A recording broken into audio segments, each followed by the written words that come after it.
Hey everybody, welcome to week 115. Every time I say that, like, I know it's another week, but it's like, are you kidding me? We are still doing this, but it's great because we got all kinds of stuff to talk about with due diligence and the anatomy of the deal. So we went into the LOI last week in great detail. Hopefully that was beneficial to people. We're going to go deeper into due diligence, and we've got due diligence checklist that Jack is going to find for us at some point, which will be great. We've got some stories that will be good accentuating points, and whatever else you guys want to talk about, whatever you guys have on your mind. And as a, kind of a spoiler alert, I think next week we will probably start moving into this theme on how do we recession proof our business. It's heating up out there, and I hear it a lot. Adam hears it a lot. I'm sure Jack does too. Gosh, what are we doing? And so that'll be great. Oh, okay. So I could count on you, Robert Mayetta, to give us, boy, you gave us you've been writing here for a while before we even launched. So I could see, if you don't mind, a few questions about ERTC, employee retention tax credit, outside the revenue test. So assuming a company does not meet the revenue test, do any of the following events qualify? So you guys can look at this and we can weigh in on it. If a business voluntarily closed for 4 weeks due to COVID outbreak of the employees, but did not pay those employees during that period of closure, is the company eligible for ERTC for this event? Second question, if an employee was out sick with COVID for 2 weeks and the company did not pay the employee for this time off, can the claim be made for ERTC for that event? Third question, can ERTC claim be made if the supply chain issue caused limited inventory that deferred sales recognition? Four, man, you have been busy. If a company is having issues trying to find employees to hire, can ERTC claim be filed? We're going to have to send you to ERC today. I can tell you that right now. But if a business travel event needed to be canceled due to COVID, can ERCTC claim be filed? And then the final thing, is it true that 941 can be amended for up to 3 years to claim ERTC? Whew, I don't know if we are qualified to answer any of or all of those questions, but ERC today. we got that, Gary. Okay, cool. Yeah, so because I was looking for something to have an opening tirade on anyway, so thank you, Robert, for that. Well, there you go. Yeah, so the first 2 points, which is, hey, I voluntarily have to close because people had COVID and I didn't pay people.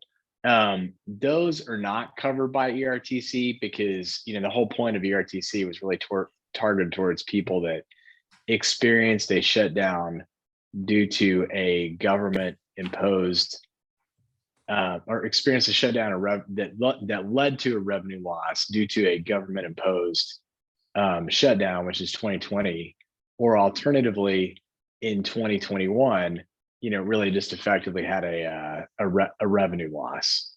So, the first two are not going to help you unless there was a revenue loss. You just said there's not a revenue loss. So kind of get into, what would qualify in here. What would qualify in here is the supply chain issue, but the supply chain issue is super, super specific in that it can't be real. I just came back from Los Angeles, and which is why I have this amazing tan that Gary was commenting on. Yes, you do. Just kidding with that. It's actually the lighting.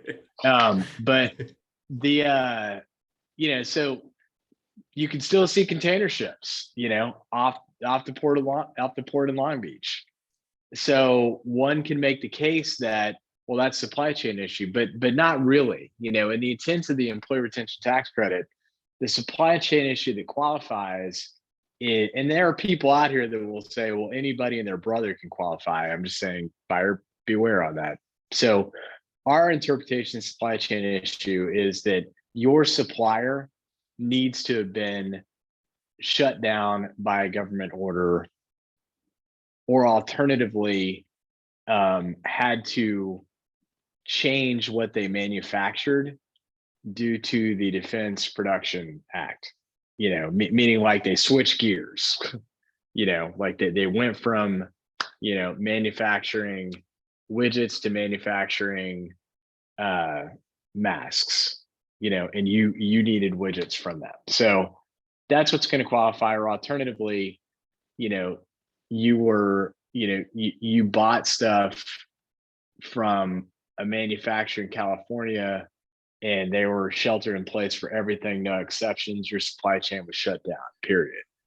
That's your qualification on the supply chain issue, not just, hey, you're having trouble finding stuff. So with the company having issues trying to find employees to hire, that unfortunately that doesn't count. Some of these could qualify for the FFCRA credit, which is basically the COVID version of the Family Medical and Leave Act. Business event travel, so where that would come into place, even if you didn't meet the broader revenue recognition test, is, using BGW as an example. This is not actually how we generate revenue, but but if we did generate revenue this way. So let's say that BGW derives revenue from its CPA firm primarily by referral source. However, for one specialty service line, our transaction advisory practice, germane to this conversation, meaning, hey, we advise people on how to do transactions. 90% of our business came from 3 trade show events in the business, meaning like, we go to the trade show, 90% of our business comes from contacts that we established and sales orders we generated at those trade shows, and trade shows were shut down. Couldn't go to them. They're canceled due to COVID. In my transaction advisory practice, even though BGW was actually up in revenue, my transaction advisory practice was actually down, 80% of revenue. I could qualify for ERTC then based on that service line specifically being disrupted based on the way that it generates revenue. So I'd still have to pass a revenue reduction test that, meaning like, I think it was greater than 10%, reduction, in activities or revenue or whatever my measurement thing is going to be. But it has to be because that service line specifically was directly affected due to a government shutdown order. And then the last question, yeah, that's true. And it's actually a little bit longer than that based on the criteria, because they kind of gave a blanket,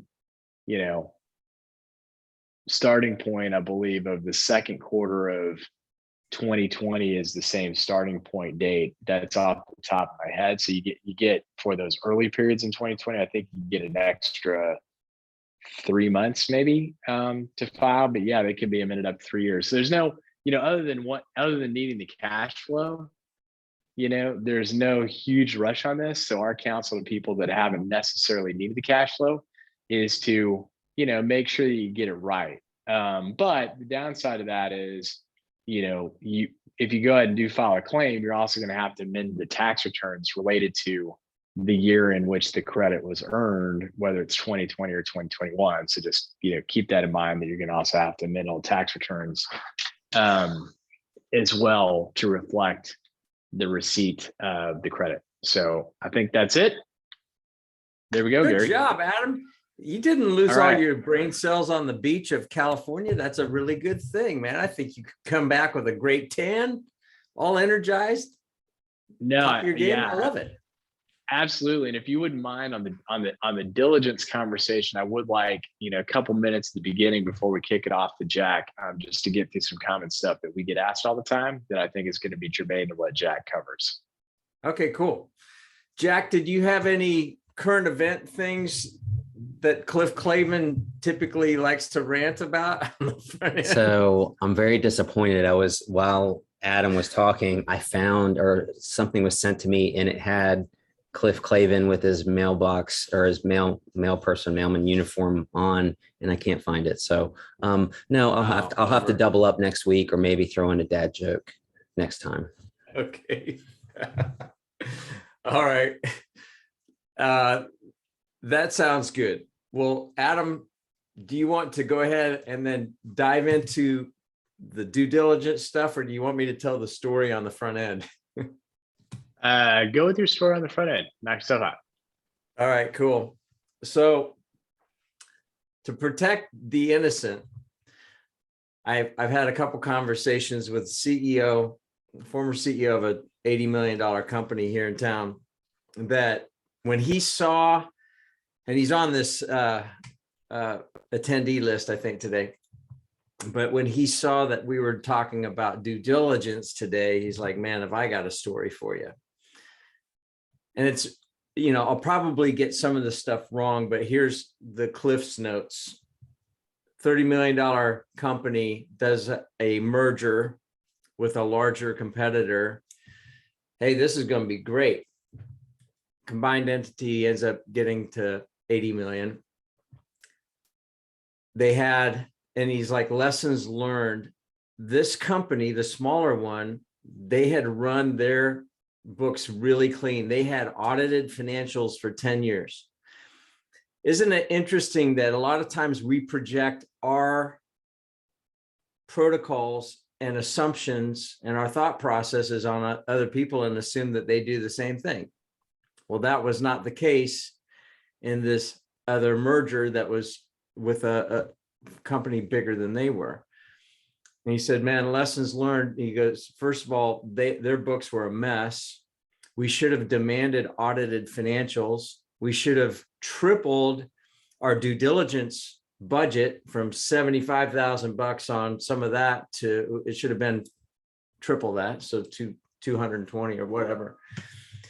And ultimately, because of the rocks buried beneath the surface and the fact that it took them a year to clean up the books from this other entity and then expose the rocks.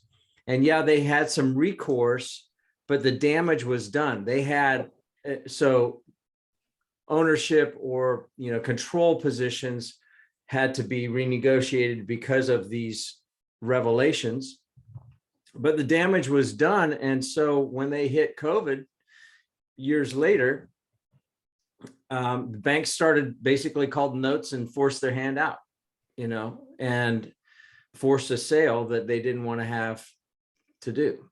So, and we all probably have stories. I joined a firm and I thought I had done a lot of due diligence and I had done a lot for a 32-year-old guy, but not enough.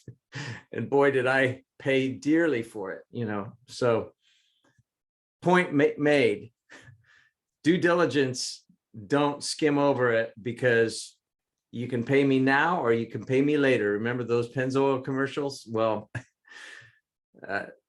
it can cost you a lot. So that's my story.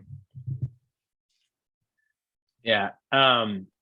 So with kicking to the topic, I swear that what I'm about to say is actually complimentary to what Gary said, not contradictory. So keep that in mind before I say it, because it's really driven by what stage are you at, and is a follow-up to the letter of intent conversation that we had last week. And that's really, a common question that I get asked a lot, whether it's buy side or sell side, meaning our client's about to sell or our client is about to buy somebody, is, man, what should I ask for? Or I'm getting asked for all this stuff. What should I do with, how should I respond? And my answer to that is always is always the same, primarily, which is, look, it depends on where you're at. If you were at the point where you don't have an LOI yet, my response is not a lot of information. You know, there's no point to it.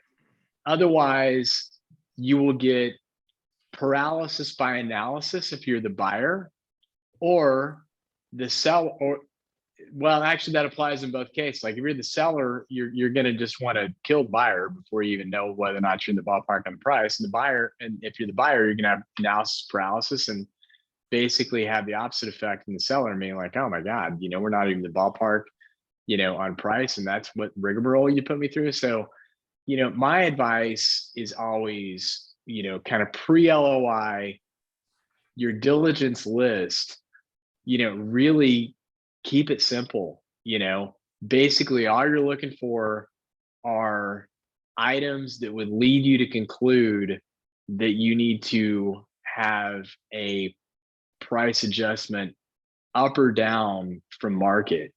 And, you know, generically, what do you need to do that? You know, you need a tax return, you need financial statements, and you need some indication of customer churn and customer concentration. That's it, you know, because the tax return is going to help you validate, you know, look, I mean, generally people don't overinflate their tax returns.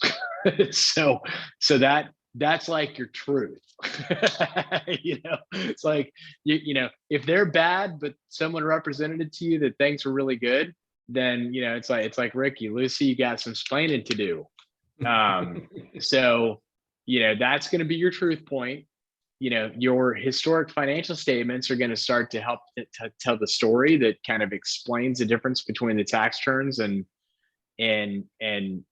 what you're hearing is the story. And then the customer concentration is going to tell you a lot more around, you know, hey, you know, is Walmart the only customer that's in here? You know, because you're already going to know a lot about gross profit from the financial statements, the tax returns, but you're looking for, am I going to have a customer concentration problem, which would cause me to potentially do a purchase price, you know, adjustment downwards, because that represents a significant area of risk. To me, that's really all you need with the proper legal advice up front in drafting the LOI, because you can pretty quickly get to, if you're in the ballpark on price or terms with those items, you know, with kind of the caveats that, hey, this is still subject to me doing a formal due diligence and being able to back out if I find something I don't like. You know, this is just to make sure that we're playing the same sport, and in fact have agreed to play the same sport in the same city, following the same rules. You know, but if I can't even get to that point, there's no sense providing me asking you for a list of 5,000 items, or you asking me for a list of 5,000 items.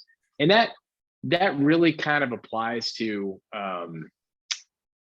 if you're working with a private equity firm as well, that or an investment banker that's representing you, because, you know, on the one hand, I can understand where the investment banker is coming from. Hey, I need everything because I don't want any skeletons that I don't know about coming out. It's common to have skeletons come out in the sales process. At the same time, you know, that shouldn't slow down getting expressions of interest, which is really kind of the precursor to getting LOIs. And you just don't need a lot of information to put together a deal tombstone. You just don't, you know.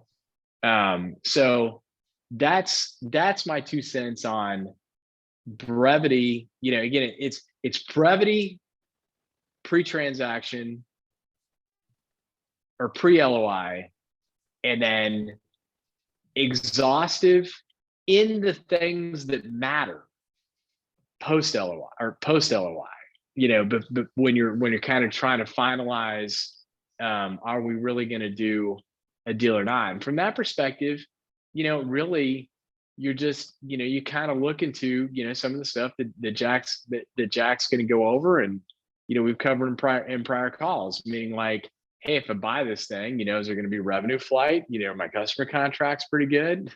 You know, do I have the employees kind of locked in so they can't just close shop tomorrow and go, you know, compete with me?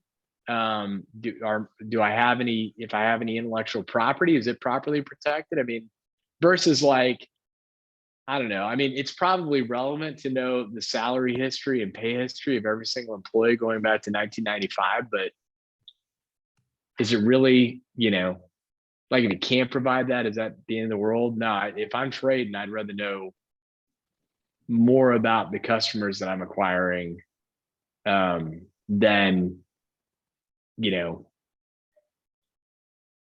the background of Sally at the front desk and her salary history going back to 1995. So with that in mind, I will shut up and remember everything I just said there is not a contradiction. It's actually complimentary because I post agree with LOI, that. I want it to be pretty exhaustive. Yeah, and I think that was the issue with them. It was post LOI, but the pre LOI, I like that. Just keep it brief and to the point.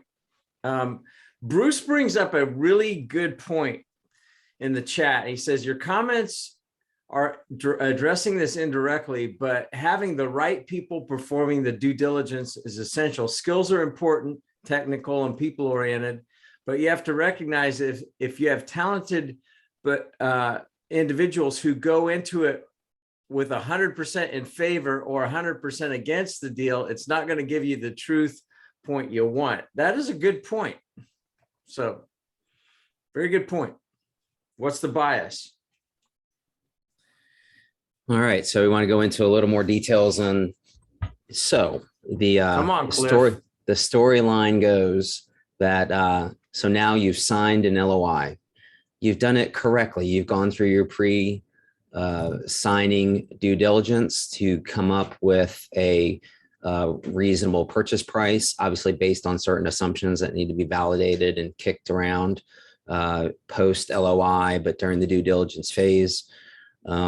You have, some of the financial materials, obviously, in order to make those decisions.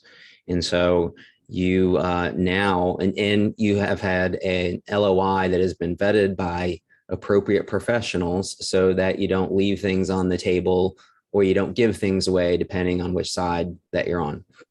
So now you get into, let's look at the stuff. And this is usually driven by the buyer and buyer's counsel and buyer's professionals as to what they want to see. Sometimes preemptively when we represent a seller and we're going through the process, and we've talked many times before about what that looks like as far as making your business more sellable, more sexy, trim away the fat, all the little euphemisms that we've said over the past 100 weeks or so, in and out. And so you potentially have done that. And so we'll suggest that they start putting stuff into a data room in anticipation of moving forward. Sometimes if you're dealing with, many times, if you're dealing with an investment banker or some other professional business broker that is helping you through a process of sale, you will have gone through that in preparation of the pitch, the solicitation to prospect buyers moving forward. So I want to show you and go through with you what our due diligence list looks like, or at least a variation of it. I noticed that it has an updated date of 2020, but that's because this is the redacted form without people's names in it. So I'm going to share that screen. Okay. Can you guys see that? All good? Yeah. All right. Okay. So, and what will happen is that we'll launch this as buyer's counsel to seller and seller's counsel. And this is the, not the super hefty one, but it's pretty hefty. And this is the one that we use for equity transactions, because an asset transaction, you're not going to ask for some of these things. You'll distill this down. So there's a different version, but I wanted to show you kind of the things you ask for if you were into an equity transaction, because you're going to want to have and ask and receive more information, because you're inheriting a business rather than just pulling away its assets and taking on certain liabilities. So stating the obvious, well, I'm going to share, if I can find it. There was, okay, this, hopefully I've moved it to a point where it remains mostly anonymous, but this is what where the stuff goes to when we're in control of the virtual data room. So this is essentially a data room that from last year, middle of last year on a transaction, and you'll see that the folders essentially match the sections in the due diligence checklist that we're going to talk about in a moment. And so what will happen is, and if you look at the people on the folder, that it will have obviously my team, it'll have our professionals, client CPAs, et cetera, but it'll also have the other side on there as well, obviously, because if we're representing the buyer, the seller is the one that is populating this. Now, there is a variation of this, and I call it document purgatory, which is a side that is the private side that looks just like this, but it is where our client, the seller, if our client is a seller, is putting the materials in there for further evaluation, and then essentially blessing by everyone, whether it's the CFO, the CEO, CPAs, attorneys, that then goes into the shared side, which looks just like this. They look identical, but one person is in control of a document going from the left side to the right side. And that's the way we maintain document and version control as to what is showing to them. Because it could be, for example, we're working on maybe some sort of calculation on a spreadsheet. And so we're using the private side as a collaboration tool in order to see where things are and to run numbers, et cetera. And once the final version is complete, then that is what goes into the shared side of things. So this is essentially, you'll see, and then, well, the last one is personalized. So we go back to due diligence checklist. So, all the introductory stuff and two components that you want to keep track of, obviously what it is, and you want to keep track of document numbers and version numbers and when it was sent. There are variations of this. We have a program called Latera I think it's called Transact. That is a much more robust version of this, which it kind of combines the checklist and the document production together. And you can see, and you can mark things complete, and it'll create a checklist of open items that are left, completed items, et cetera. So this is, there is additional technology that you can implement in the process, but we think that just gets kind of clunky unless you're in a really large transaction where there's a lot of moving parts and documents and collaboration and that kind of stuff. So what you're going to do is you're going to populate this stuff, and you're going to provide things. So you start out with the obvious, which is the governing documents. Tell me all about the entity that is being sold. So you put all the governing documents, minutes of meetings, et cetera. In an asset transaction, you're going to want stuff like in item A, which is all of the information regarding ownership, but you may not necessarily need all of the back stuff in the minute book, which is, this is what happened during this period of time, and these are the minutes from the past 20 years or so. So ownerships of shares or other units of ownership. So you're going to have things like, and you're going to want to know this information in either type of transaction, because you're going to want to know that when you get that certificate that is signed by the shareholders or the members of an entity, and they are authorizing a person to sign on those documents at closing, you're going to want to know that you have proper authority. So I usually ask for the operating agreement. I ask for the shareholders agreement, for the bylaws, et cetera, and making sure that the person that they're telling me can sign those documents are in fact the people that are going to sign. You'll find many times, and our clients are guilty of this as well on the seller side, which is, oh yeah, we kind of haven't done that for the past 7 years or so, or 10 years or so. So now we have to do catch-up minutes. And then, oh yeah, the person who needed to sign that 5 years ago is no longer a director, or we bought that person out, they're no longer a member, those kind of things. And so those can become a little bit difficult, but you're going to want to know that you actually bought the company, and the person who sold it to you has the requisite authority to do that.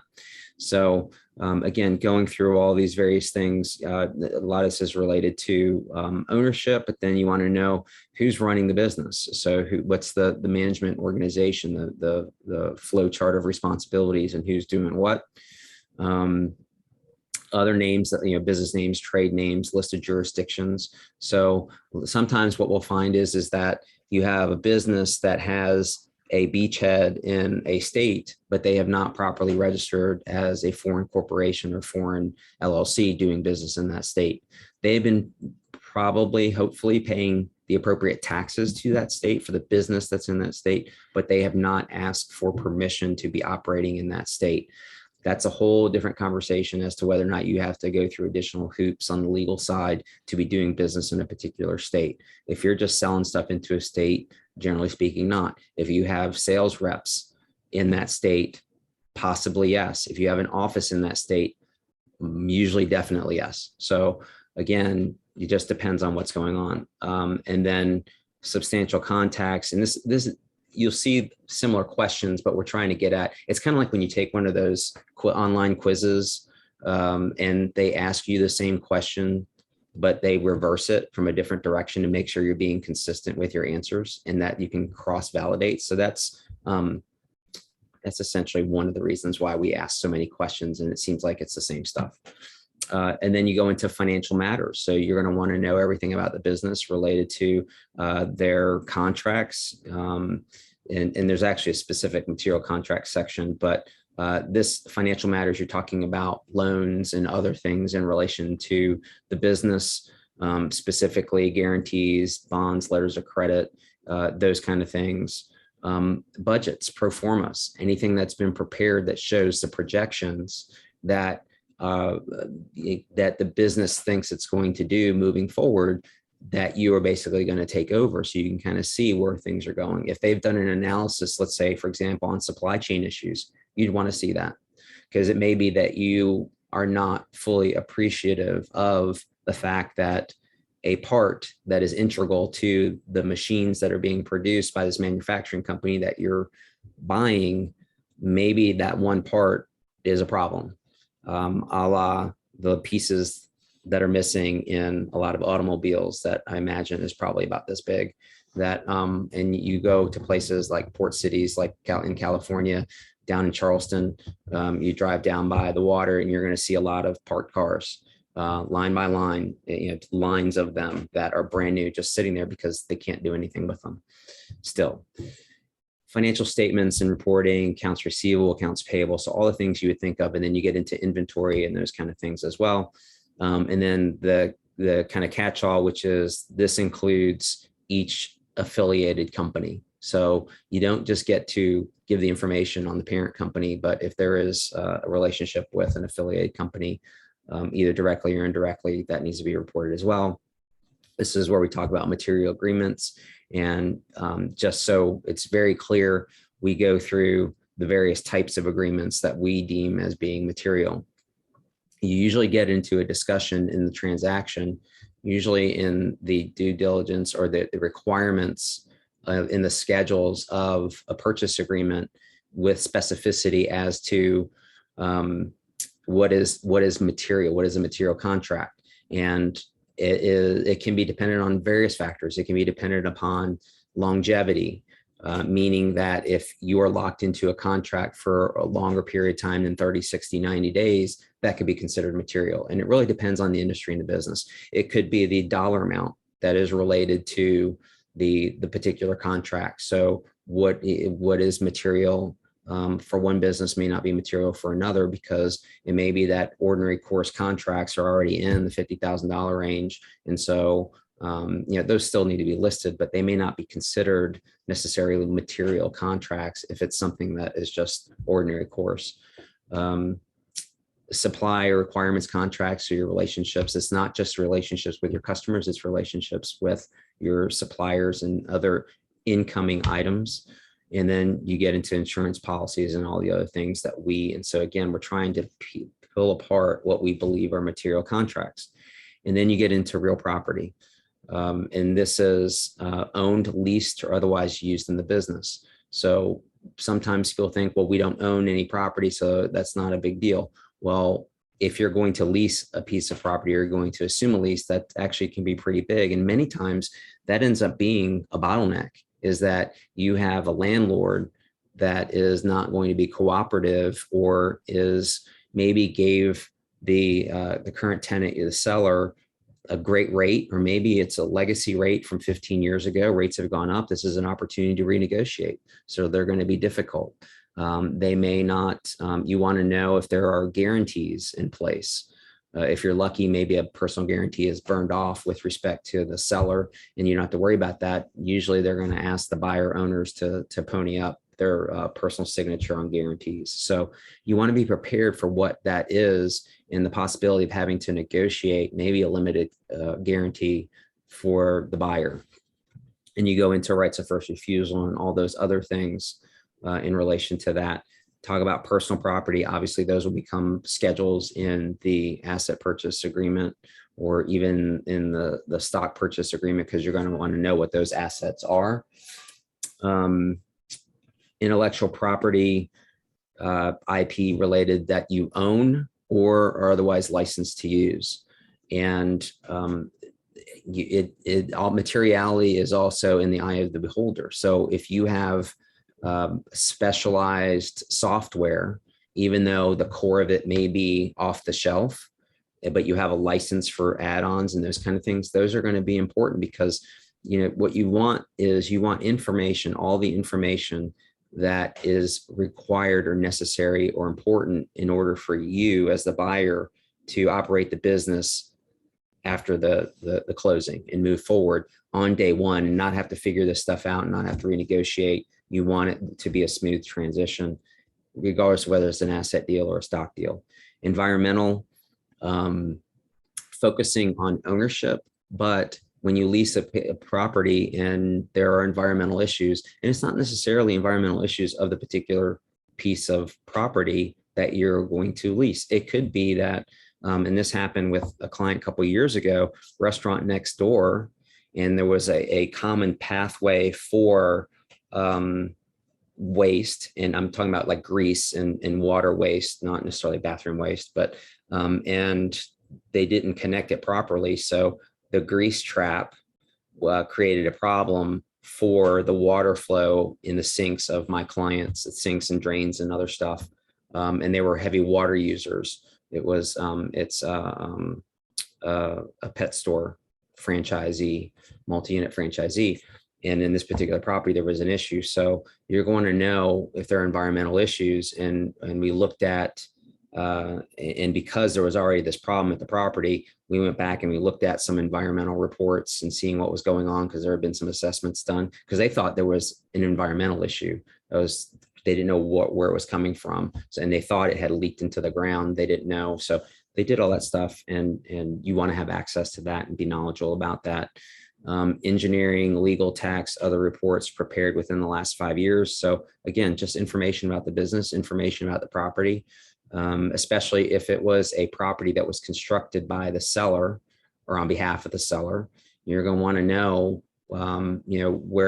how it was constructed. You want to know the plans. Let's say you want to add on to the building or whatever it may be. And also, if you're buying it, you're going to want to know as an owner, you may end up selling it down the road. So you're going to want to your buyer's going to want that information as well. Employee matters, definitely, that you're going to want to know, are there any issues? Well, you're going to want to know the history. You're going to know if there's any issues. You're going to want to know if there's any plans in place, if there's any promises in place for stock ownership or for equity ownership, bonus plans, those kind of things. So even if you're not going to inherit those employees, even if you're not going to employ those employees, you still may get hung up or roped into a successor liability claim that you have the assets to satisfy this liability. And, so you just need to be careful about those kind of things. Tax matters. So specifically getting into that, litigation, licenses, permits, and other governmental issues. So even if it's a non-transferable license, so for example, a ALE license, so beer and liquor licenses and permits. So you still want to know, and you want to make sure that they are operating the business properly. You want to know if they've had any issues. So are they already on the ALE's radar? And, regardless of that, there's been an ownership transition, and that you may be on their hit list for re-inspections. You kind of want to know that, and make sure that you don't slip up early on when you take on the business. Correspondence. So you kind of want information.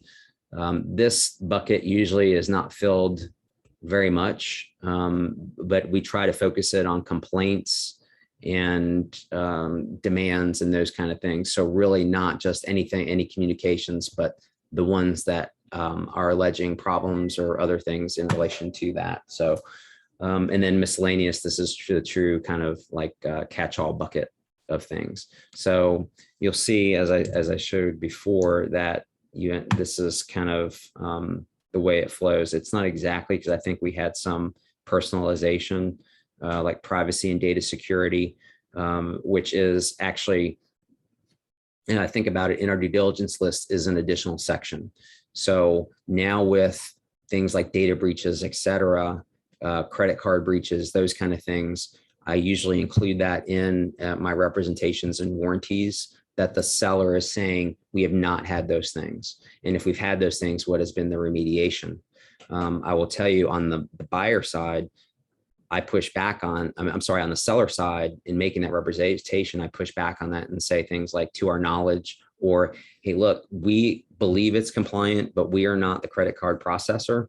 We take a piece of plastic and we swipe it, and then it magically goes there, and then magically money shows up in our account. So we're not going to represent anything that there has not been a security breach somewhere else. And if our stuff is breached, like if someone, I mean, it's harder these days, but with skimmers, that if that happened and we don't know about it, we can't represent that there has not been a breach. So there's usually a knowledge qualifier for those kind of things.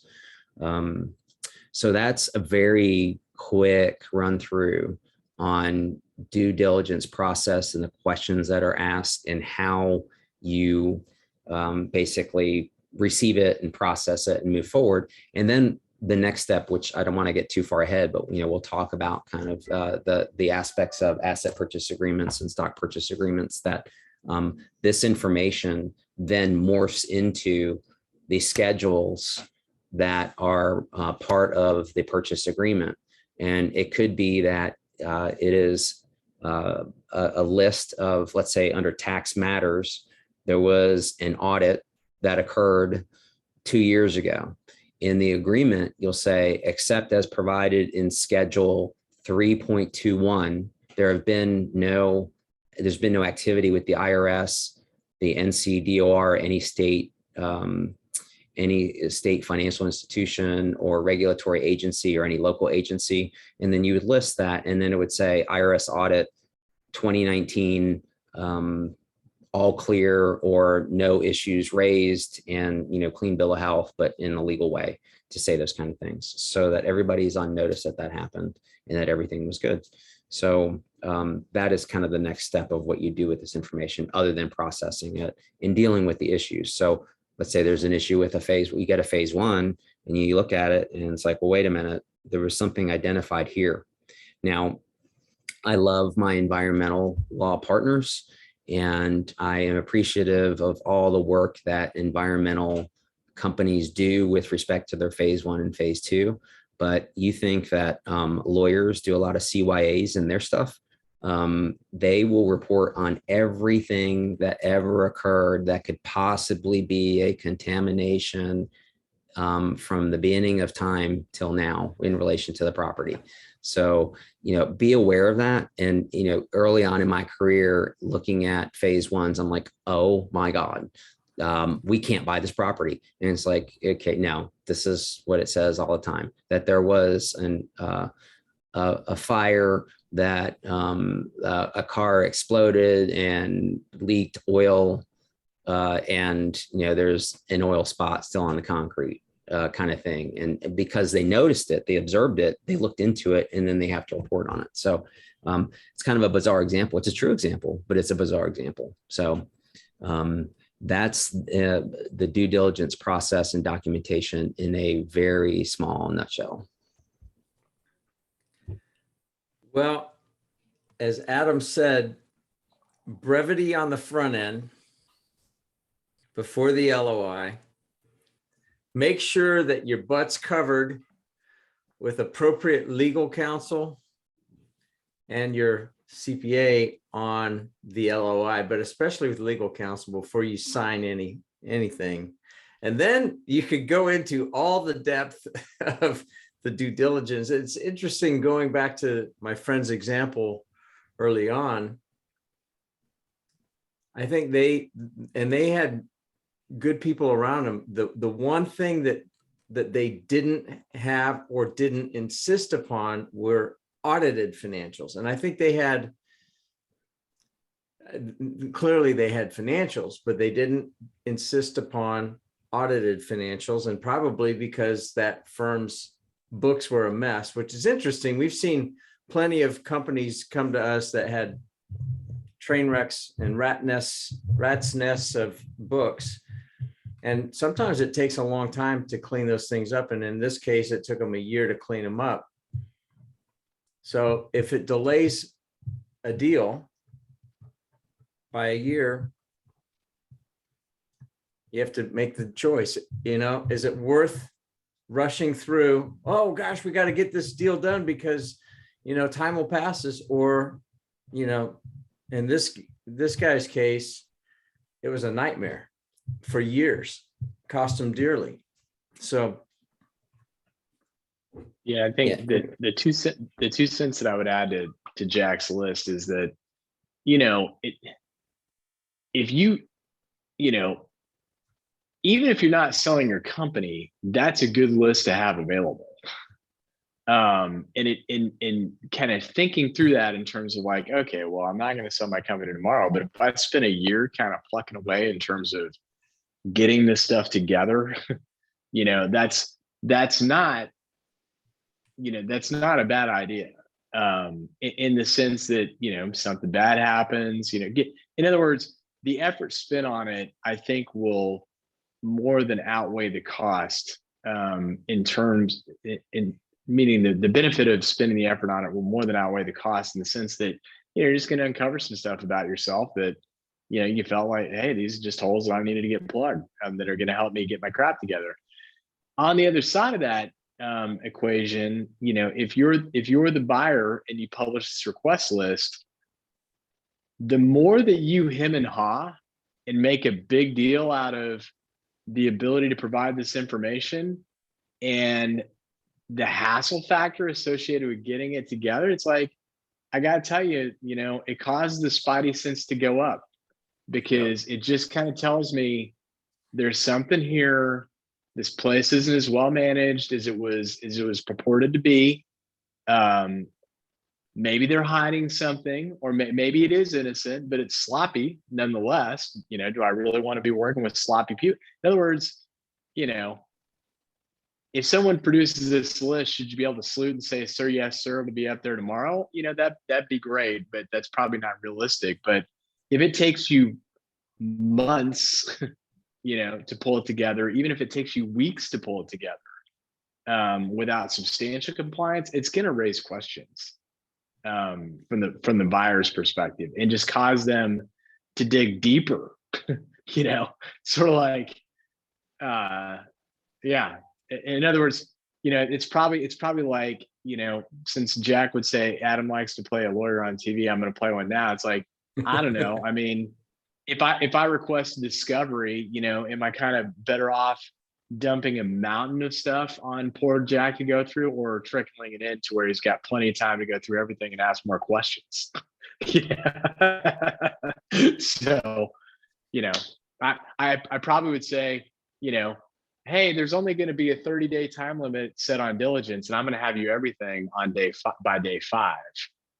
So I've capped your time, and I've given you everything that you need, versus we have to extend the time because I couldn't get you the stuff that you're looking for. And that's just going to cause you to ask more questions than you really because I mean, the advisors got to get paid.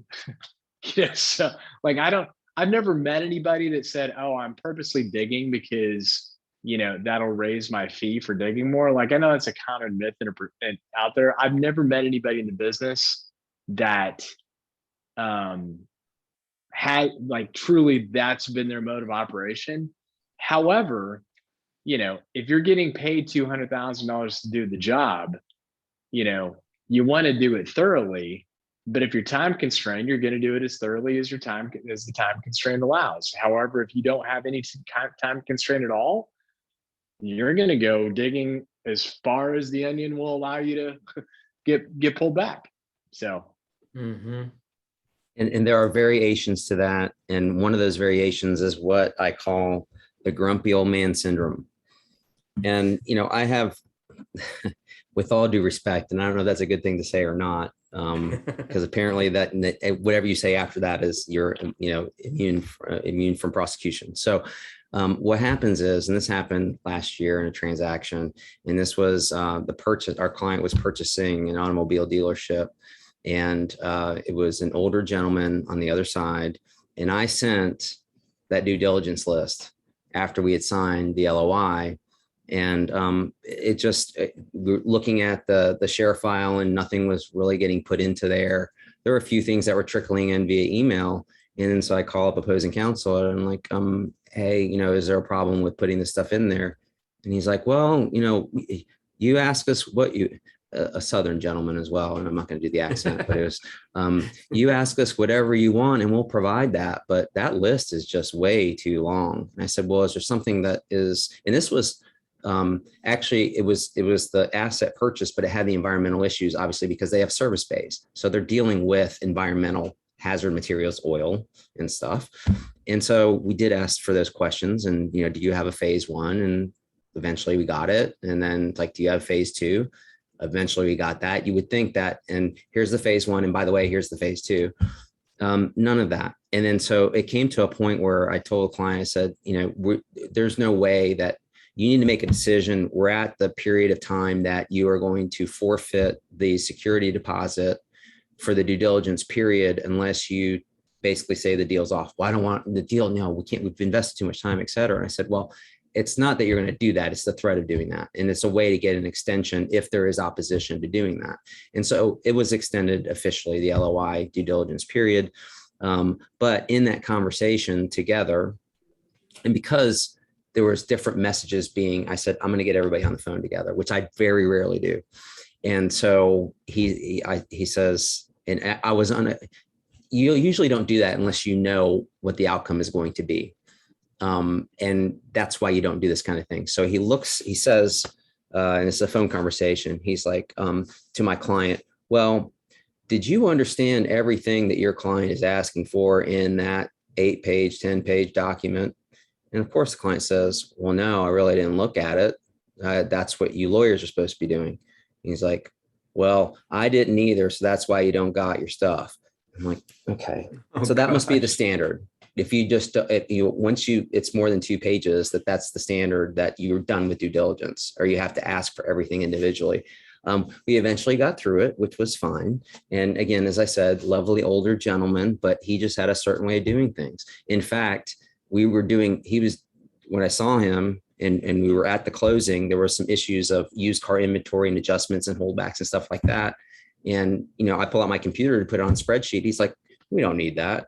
Takes out a pencil and starts writing stuff down and starts doing the math. And I'm like, okay, this is how that day is going to go. So instead of spending a few hours, I spent the day up there, up in the mountains, hanging out while we're doing math on a piece of paper with a pencil, which was mostly accurate. There were some mistakes. That's why, okay, calculator, kind of thing. He did have an iPhone. It wasn't a flip phone. So I thought, okay, at least a little bit of progress. Oh, wow. So anyway, my point in telling all that is that there are exceptions. But I agree with Adam that, if you're more organized on the front end, then it makes things easier, and it gives people comfort that, okay, you got it together, and there's probably not something hiding because you're being transparent. At least the optics of it is transparency. So you have those things going on, and the opposite is true, which is that, so my antenna kept getting higher and higher every time this guy said, no, sorry, I don't think we have a need for that. And I'm like, okay. So then I have to go tell my client, he's not giving this. Client has to go to the seller. Seller has to tell his attorney, provide this stuff. And so, and that's when I had everybody on the phone conversation. And, I had to basically say, well, that isn't the standard that because you don't want to read 10 pages that you don't get to provide the stuff. We need this stuff. And if there's any questions, then I'm happy to answer those. But we don't, we're having difficulty uploading it. I'm like, okay, fine. Email it to me. And then I'll have someone on my staff put it into the data room, which again, is not very difficult to do. But anyway, so enough of that, just a little war story to kind of end us off. Well, both of you bring up really important points. Even if somebody's listening to this and they're not ready to sell, or they don't have a deal that's pending or looming, the more organized and together you can be, the higher your price will be for whenever it is time to do a transaction. The better you're probably going to sleep at night, and the less cost it's going to be on the back end, because time is money. And if Jack is having to sit by your side while you're doing, getting the abacus out, that's going to take a little more time, and it's going to cost more money. So anyway, we've been preaching on that for a long time, but it really does make a difference. The more your house is in order, the better.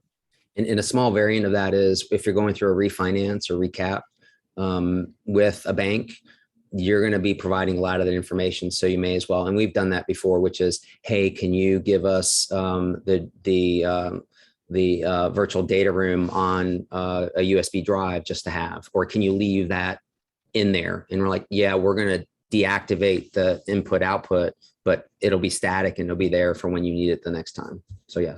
Yeah, good point. Well, that's a good place to end. Thank you, Robert, for your detailed questions on the front end. Anybody else got questions? Let us know. We still haven't exhausted everything that there is to deal with on the anatomy of a deal, but I think we may elect to take a break next week to just go into more detail on this whole recession proofing your business.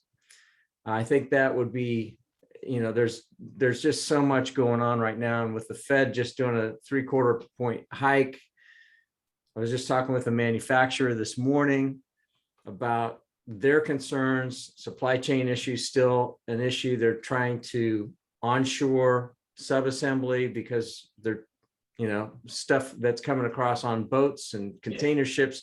He gave an example that was interesting. Pre-COVID, a container ship was $3,500. It's now 12,000, and they're saying ain't going down for the line of what he's bringing in from and Middle East. The whole, just to keep it Barney style. And I'm not taking credit for this. I mean, this actually came from, I want to say it might've been Mark Vintner on a talk that I heard from him recently. We're all familiar with Mark Vintner, he's chief economist for Wells Fargo. I think he lives in San Francisco now, but he used to be a Charlottean. But he said, look, we raise interest rates so that Gary holds on to his money and doesn't spend it. And that brings inflation down because Gary is not spending his money. Therefore, if Adam wants to sell something to Gary, I have to make the price attractive, i.e. lower, that Gary decides it's worth it to spend my money relative to the interest rate associated with spending that money. So that's what this whole thing is. And I mean, kind of then you scratch that. Well, wait, if Gary stops buying shit and we're a consumer-driven society, doesn't that mean we'll go into recession? It's like, yeah, that's the balancing act. That is trying to navigate how much is too much and how much is not enough. And there's no right answer on that because I don't know if they've ever, well, you never hear about the ones that they prevented because they didn't actually happen. So, who knows what'll happen in this case, but that's effectively what happens. the interest rate raises so that Gary's butt will pucker and he will not spend money on my goods. So I have to lower the price so that Gary's butt will unpucker and he'll buy something. Hence, inflation goes down relative to the interest rate being at the rate that it's at. That's the Barney style version of what's happening. So the technical term is financial sphincter. Yeah, shenanigans. Because again, if Gary stops buying stuff, and that means, gross domestic product, which is kind of the sum total of all goods and services purchased in the US, goes down. And if that has 2 quarters in decline, I think that's when they call, recession, throw the recession flag. But it's like, they're literally talking about, they're trying to slow that growth down to like a 0.5 percentage point growth. It's like, that's not a lot of room for error, when we've been running, 2, 3, 4% kind of digging our way out of the COVID hangover. Plus, I mean, again, people got all this free government money. What'd they do with it? Well, Spend it. kind of saved it a little bit, but then spent it, Wait, so I'm a bit confused. Are you saying this all is not Russia's fault? Because that's like the latest word on the street. That everything is Russia's fault. No, it's a lot more fun to blame other people than to actually have to look at yourself. I mean, like that'd be fabulous if that strategy actually worked. Everybody sees right through it anyway, so. Except for the speech writers. If like playing the victim card and it's outside of my control and not my fault actually worked, man, God, that really would have made my life a lot easier. Guess what? It hasn't worked since 2nd grade when I could actually articulate a thought called blame somebody else. It doesn't work. It doesn't work now either. Oh my gosh. All right, guys. Well, we're going to go ahead and cut this off. If anybody joined late, we'll put it up on the BGW CPA YouTube channel. Thank you so much. We'll look forward to seeing you next week, Lord willing. Sounds Take care, good. Thank you. See you guys. See you. Bye-bye.